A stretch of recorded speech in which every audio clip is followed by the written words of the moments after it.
ये दर्द एक बार फिर दोहराना चाहता हूं। बहुत कुछ गिर गया और जो गिराने का इरादा है उसे बचा लो। आप बहुत बड़ी ताकत आपके पीछे खड़ी है, शायद आपको उस ताकत का अंदाजा नहीं है।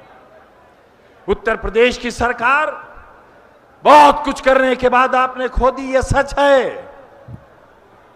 लेकिन जो सरकार है वो सरकार नहीं है, वो सरकश सरकार है। उस सरकार से किसी को इत्तेफाक नहीं है। उस सरकार की आम इंसानों के बीच कोई मान्यता नहीं है। आप इस सच से भी वाकिफ हो। 6 महीने गुजरने के बाद भी वो सरकार ये नहीं बता सकी कि वो भी सरकार है। इसलिए अखिलेश जी, हमारे नौजवान, कल की उम्मीद, हमारे अरमान, हमारी आस, 130 करोड़ हिंदुस्तान के धड़कते हुए दिल की धड़कन से कहना चाहता हूं कि संभालो बागडोर। खौफ, डर, कल क्या होगा, सीबीआई की जांच, ये सब आपके इरादों को, आपके मजबूत कदम को रोक नहीं सकती। सबक लो समाजवादियों, बिहार से सबक लो। लालू यादव जी पर कौन सा सितम नहीं ढाया गया, लेकिन सीबीआई और ईडी का खौफ लालू यादव जी के कदमों को डगमगाने में कामयाब नहीं हो सका। और याद रखो, जुल्म फिर जुल्म है, बढ़ता है तो मिट जाता है। जुल्म की इंतहा है, जुल्म की इंतहा है। जुल्म किसके साथ होने वाला है? आपके साथ नहीं, इस स्टेज पर बैठे हुए बहुत से लोगों के साथ नहीं। ये जुल्म हम पर होने वाला है। और हम जानते हैं कि हमारे साथ जुल्म होने वाला है। हम जानते हैं कि आने वाला चुनाव और उसकी इबारत हमारे खून से, हमारे लहू से लिखी जा सकती है। हम ये जानते हैं कि गुजरात अपनी सरहदें तोड़कर बाहर निकल सकता है, ये हम जानते हैं। लेकिन याद रहे फाशिस्टों, तुमको भी याद रहे, तुमको भी याद रहे, और ये सबक हमको भी याद रहे कि खून के धब्बे, मासूमों की चीखें और बेवाहों की आहें हमसे हिंदुस्तान की मोहब्बत का आज़म छीन नहीं सकती। हम कल भी हिंदुस्तानी थे, हम आज भी हिंदुस्तानी हैं। और याद रखो फाशिस्टों, जिस तरह मोहम्मद अली जौहर यूनिवर्सिटी को पाकिस्तान नहीं ले जाया जा सकता, उसी तरह आजम खां और इस देश में रहने वाले करोड़ों इंसानों को पाकिस्तान नहीं ले जाया जा सकता। ये वतन हमारा है, हमारा है, हमारे पूर्वजों का है ये वतन। इस वतन से हमें बेदखल नहीं किया जा सकता। और जब हमें इस वतन से बेदखल नहीं किया जा सकता, मैं तो ये कह चुका हूं कि अगर हमारी वजह से देश को कोई परेशानी है, लगता है मोदी जी आपको कि हमारे वोट से सरकारें बदल जाती हैं, हिम्मत करो, हिम्मत करो। बादशाह, चुनौती देकर कहता हूं, हिम्मत करो बादशाह, मुसलमानों से वोट का अधिकार छीन लो, छीन लो अधिकार। और यह भी चुनौती से कहता हूं कि जिस दिन भारत के मुसलमानों से उनके वोट का अधिकार छीन लोगे, उस दिन तुम्हारे हाथ में सत्ता नहीं रह जाएगी, हरगिज़ नहीं रह। मजबूर मत करो हमें जहर खाने के लिए, बादशाह मजबूर मत करो। रोहिंग्या मुसलमानों की वजह से हमारे ऊपर किसी जुल्म का मंसूबा तैयार मत करो। बताओ, पत्रकार लंकेश की हत्या क्यों हुई और उसका हत्यारा कौन है, बताओ। और ये कैमरे वालों, हमसे बहुत प्रेम करते हो आप। सारा दिन एक टीवी है जिसके साथ अंग्रेजी में हिंदुस्तान का नाम लिखा हुआ आता है। टाई लगाते हैं उसके मालिक साहब, टाई लगाते हैं और मेडिकल कॉलेजों का अपने दलालों से सौदा कराते हैं। एक चैनल है जिस पर एक बहुत सुंदर व्यक्ति सारा दिन उपदेश देते हैं जैसे कोई महात्मा हो। 500 करोड़ की दलाली में 6 महीने जेल काट कर आए हैं। ये उपदेश देने वालों,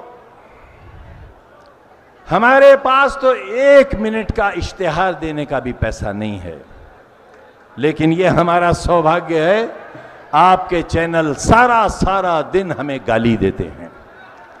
हम कहते हैं खूब गाली दो, यूं कि जब तुम गाली देते हो तो मेरा कमजोर रिक्शा वाला कहता है शाबाश आजम खान, शाबाश। मैं कहता हूं खूब गाली दो, जितनी तुम गाली देते हो उतनी मेरे कमजोर हाथ की मुट्ठियां मजबूत होती हैं। मेरी तारीफ मत कर देना, मेरी तारीफ करोगे तो ये बंद मुट्ठियां खुल जाएंगी और मेरा कमजोर पत्थर तोड़ने वाला कहेगा कि चैनल बिका था, अब खान भी बिक गया।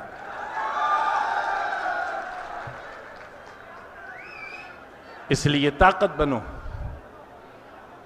बनो नौजवानों, बुजुर्गों, ताकत बनो, समाजवादी इतिहास की ताकत बनो, आने वाले समाजवादी कल की ताकत बनो।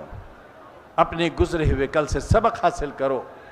याद करो, फ्रिज से गोश्त निकालकर यह तय कर दिया गया कि यह गोश्त किस जानवर का है और फिर बेगुनाह की जान ले ली गई। देश के चलाने वालों, बताओ किस गुनाह की सजा है यह हमारी? लोग तो न जाने क्या क्या सौदा कर लेते हैं। लोग हमारे कातिल के साथ, गुजरात के कातिल के साथ खाना खाते हैं, चाय पीते हैं, हमारे कातिल के साथ अपनी महफिलों की शान बढ़ाते हैं।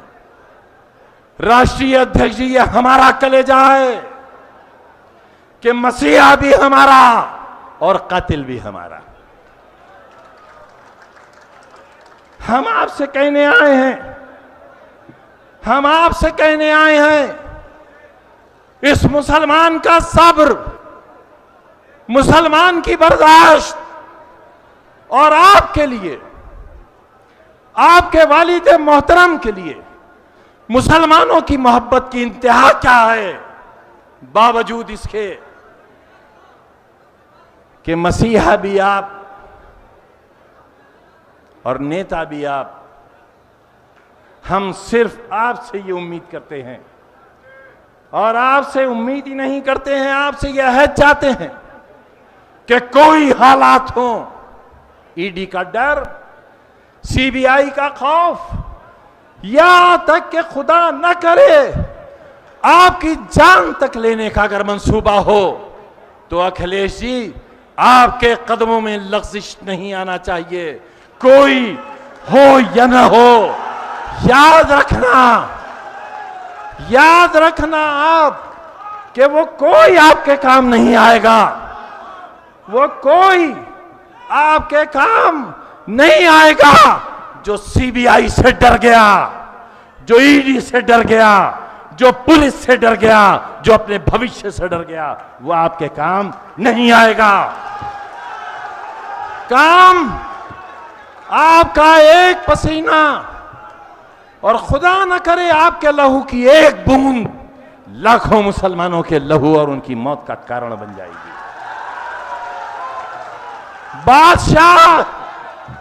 बादशाह याद रहे, सिर्फ हिंदुस्तान की आंखें नहीं हैं जो इतिहास देख रही हैं, पूरी दुनिया की आंखें खुली हुई हैं और पूरी दुनिया ये जानती है कि डीमोनेटाइजेशन के नाम पर और हम कमजोरों के साथ जुल्म के नाम पर हिंदुस्तान की पूरी दुनिया में क्या हैसियत है।